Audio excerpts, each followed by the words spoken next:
terima kasih Bang Samsurijal yang sudah memberikan bahasannya. Saya kira banyak yang menarik tadi, melengkapi apa yang sudah disampaikan oleh Pak Samsul Ma'arif sebelumnya ya. Pertama terkait dengan lokalitas sebagai ruang politik. Ya, saya kira ini menarik ya, karena rupanya ketika agama-agama resmi itu mendefinisikan agama lokal juga balik mendefinisikan agama resmi. Dan ini saya kira satu hal yang menarik juga gitu ya, bahwa lokalitas itu sendiri adalah ruang politik di mana diskursus atau wacana itu bertempur di situ. Dan saya kira kalau kita lihat praktek-praktek apa yang kita sebut sebagai agama lokal itu kelihatan gitu ya, bagaimana mereka melakukan resistensi, bagaimana melakukan penyiasatan gitu ya terhadap semua diskursus yang hadir ke mereka gitu ya, termasuk diskursus agama-agama samawi gitu yang kita kenal dalam dalam dunia agama-agama ini, atau agama resmi yang kita sebut dalam konteks di negara kita ini.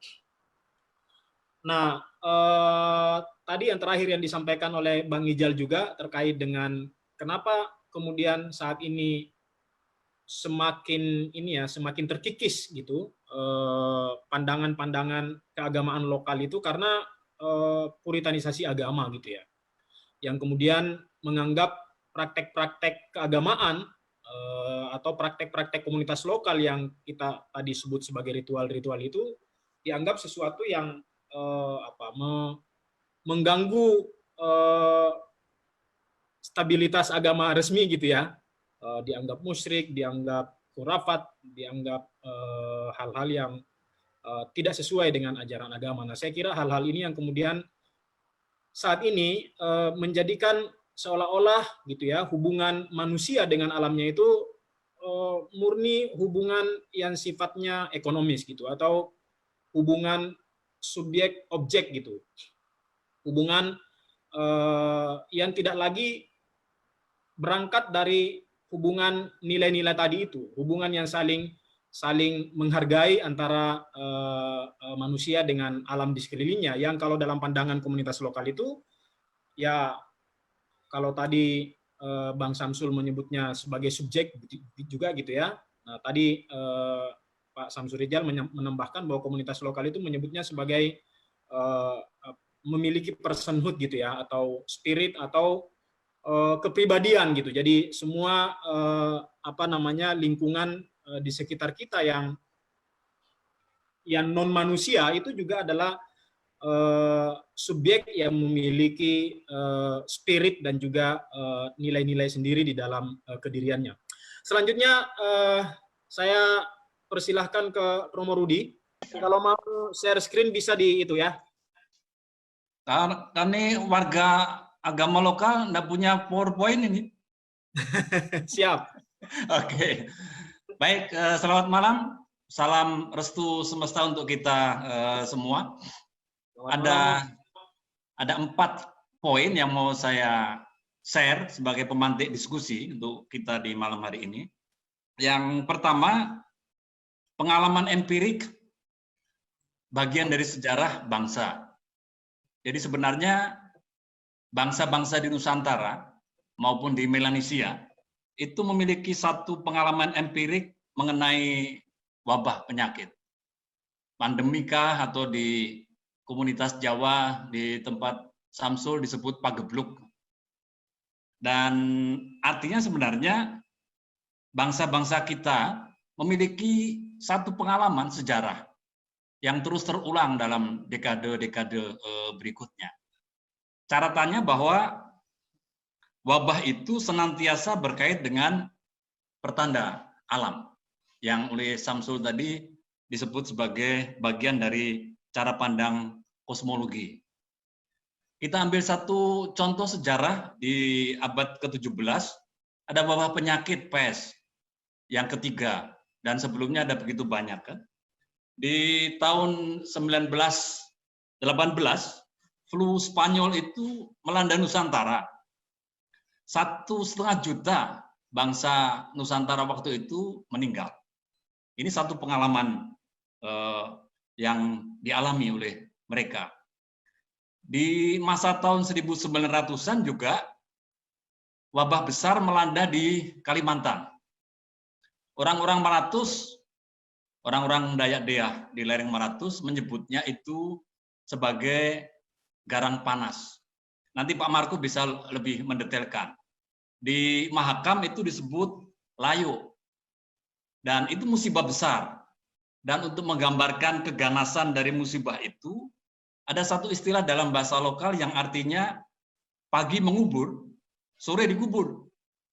Nah, sebenarnya dalam konteks ini itu menunjukkan betapa besarnya, betapa ganasnya pandemi yang terjadi pada waktu itu.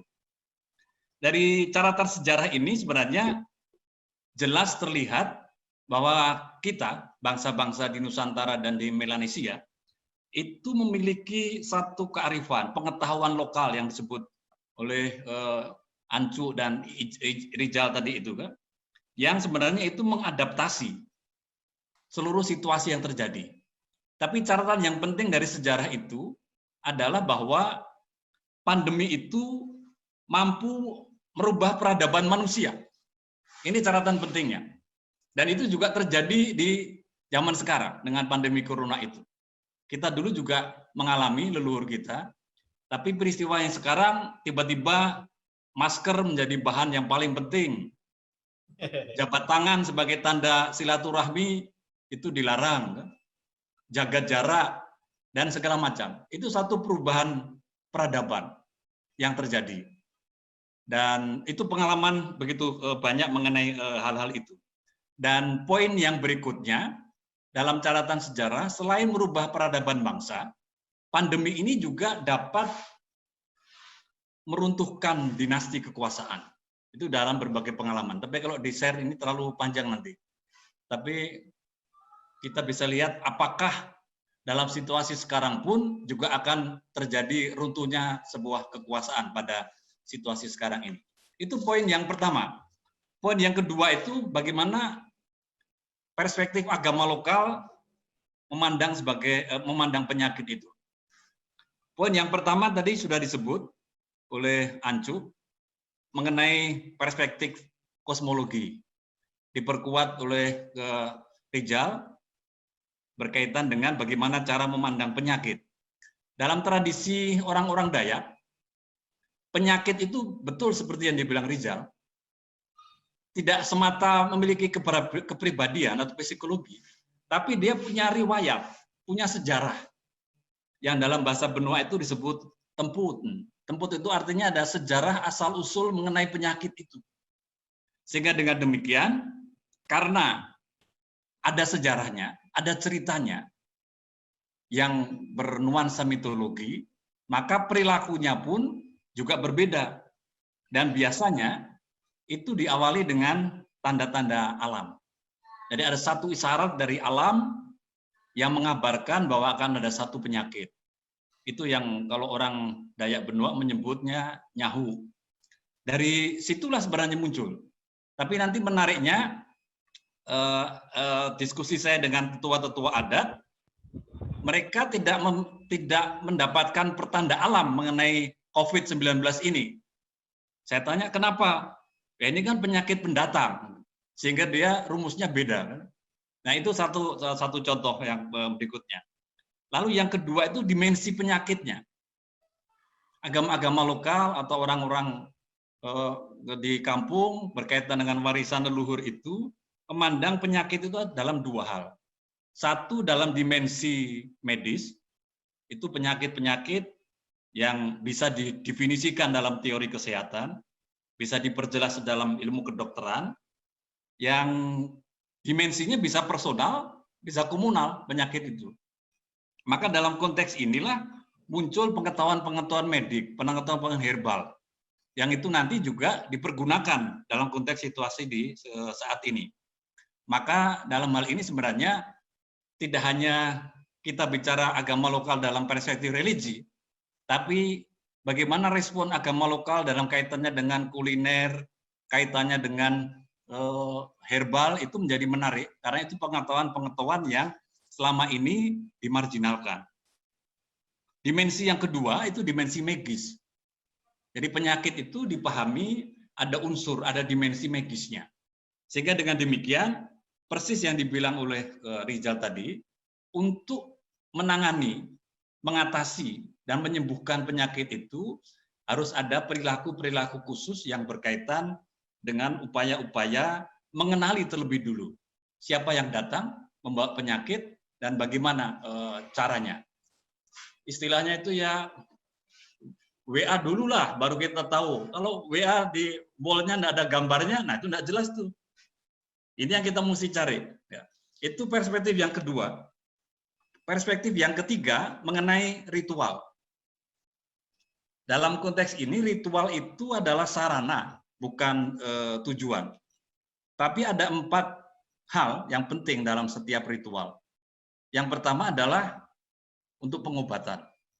Jikalau memang orang sudah sakit dan selalu diawali dengan diagnosa dengan pengetahuan lokal. Dan tujuan untuk pengobatan ini jika dia penyakit medis, maka dia akan menggunakan obat-obatan herbal. Dari ramuan-ramuan kayu, kemudian juga binatang-binatang tertentu. Dan untuk pengobatan yang medis itu tidak pakai mantra. Tapi mantra akan digunakan sebagai media ketika penyakit itu ada dimensi magisnya. Ini yang pertama, tujuan ritual sebagai pengobatan. Yang kedua, itu pencegahan. Jadi sebenarnya leluhur kita itu memiliki pengetahuan yang sangat arif untuk mencegah melebarnya, merebaknya penyakit itu. Ada beberapa pengetahuan yang kita bisa pelajari dari mereka dalam upaya pencegahan. Yang pertama, pasti ada maklumat publik. Satu pernyataan yang disampaikan oleh para tetua adat untuk menyatakan bahwa ada satu situasi di mana setelah ritual dilaksanakan, itu ada tanda-tanda tertentu. Di rumah, di kampung, maksudnya supaya publik itu tahu adanya larangan. Ini cara pencegahan pertama, pengetahuan mereka. Yang kedua, pantangan terhadap makanan tertentu dan juga perbuatan-perbuatan tertentu. Artinya mereka untuk mencegah penyakit itu, dia perlu untuk mengkonsumsi sesuai dengan penyakit yang dialami, sehingga penyakitnya itu akan hilang. Yang ketiga, ada pantangan tertentu dalam tindakan.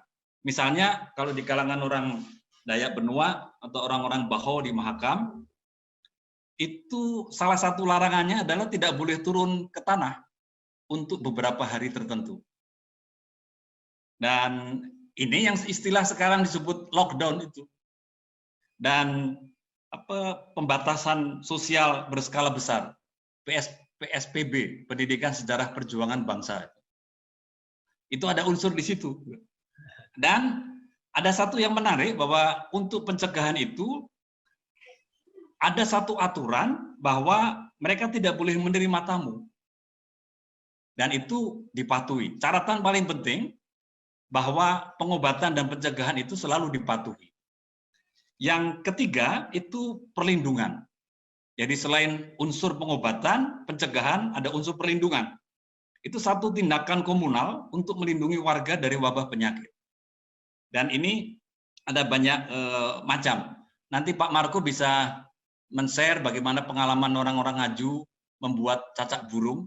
Cacak burung itu satu tanda, simbol, tanda salib yang dibuat dari sirih dan kapur, yang kalau orang Dayak di Baho, Mahakam menyebutnya udak awak. Nah ini satu simbol magis yang tentu disertai mantra yang dimaksudkan untuk melindungi baik secara personal maupun komunal. Nah perlindungan ini selalu dipatuhi dan juga seiring dengan perlindungan itu ada tanda-tanda yang lain sebagai satu perlindungan. Misalnya ada pemasangan sepatu. Sepatu itu patung-patung kecil dan juga patung-patung besar yang dipasang di jalan depan kampung, masuk kampung, atau di depan pintu low, depan pintu rumah. Ini ada dua unsur di situ. Pertama, dia sebagai silih pengganti, artinya supaya wabah itu tidak memakan manusia, tetapi makan patung itu. Dan ini tadi yang dimensi kosmologinya dan dimensi psikologis dari penyakit itu, secara mitologi. Lalu yang kedua, sebagai satu personifikasi leluhur-leluhur mereka yang akan menjaga kampung. Jadi ini yang dipraktekkan betul-betul oleh mereka. Unsur yang keempat dalam ritual itu selalu pemulihan, di mana ada satu ritual tertentu untuk memulihkan baik itu secara personal maupun secara komunal. Di komunitas Dayak Benua ada sebut Nalin Tahun, Gugu Tahun, yang untuk membersihkan, memulihkan bumi, yang tadi disebut sebagai satu keseimbangan kosmos. Dan ini juga terus dijalankan sampai hari ini. Jadi sebenarnya ritual itu mengandung 4 unsur yang terpenting tadi. 1 pada pengobatan, 2 pada pencegahan, 3 pada perlindungan, dan yang 4 pada pemulihan. Dan keempat unsur ini tidak berdiri sendiri-sendiri, tapi menjadi bagian holistik. Dan ini satu strategi pengetahuan lokal mereka yang sangat arif, bahwa satu penyakit itu tidak mungkin ditangani secara sendiri-sendiri, harus menjadi hal yang holistik. Yang keempat catatannya, peristiwa pandemi ini itu mengingatkan kembali warga masyarakat lokal terhadap kepercayaan-kepercayaan leluhur yang dimiliki terdahulu.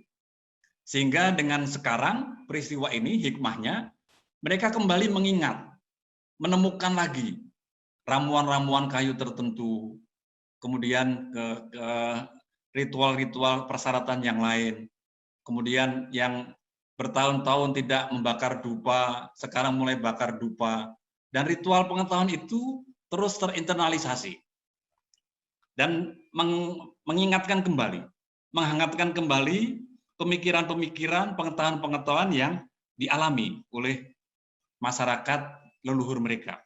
Meskipun sebenarnya dalam prakteknya, implementasinya itu tidak lagi seperti situasi-situasi terdahulu. Catatan terakhir sebenarnya begini, dalam konteks ini, kebijakan negara itu tidak memandang kearifan-kearifan lokal ini memiliki pertalian untuk upaya pencegahan pandemi sekarang ini. Kita bisa lihat di mana-mana, seperti yang dibilang Ancu tadi itu, memang dilaksanakan ritual di mana-mana, tapi negara tidak menempatkan ritual-ritual itu, kearifan-kearifan agama lokal itu, sebagai satu kemampuan warga bersama dengan teman-teman saudara-saudara di kampung-kampung lain sebagai upaya untuk itu. Sebenarnya kalau kita lihat keseluruhannya, ritual dan upaya pencegahan-pencegahan yang dilakukan oleh komunitas adat waktu itu tidak berbasis proposal, tidak berbasis dana bantuan, tidak berbasis RAPBD dan segala macam itu. Tapi upaya-upaya ini tidak dilakukan karena tadi itu, negara tidak memandang itu sebagai satu bagian yang potensial untuk upaya pencegahan penyakit-penyakit corona itu. Catatan yang lain juga, kelembagaan-kelembagaan adat itu tidak digunakan, tidak dimanfaatkan oleh negara sebagai upaya bersama menangani virus-virus ini. Jadi kesannya bahwa negara memang tidak hanya mengabaikan, tapi memang menesbikan keberadaan komunitas adat ini, dan biarlah mereka menyalurkan ritual, tapi dia tidak dimasukkan sebagai bagian dari satu strategi bersama untuk penanganan pandemi corona ini.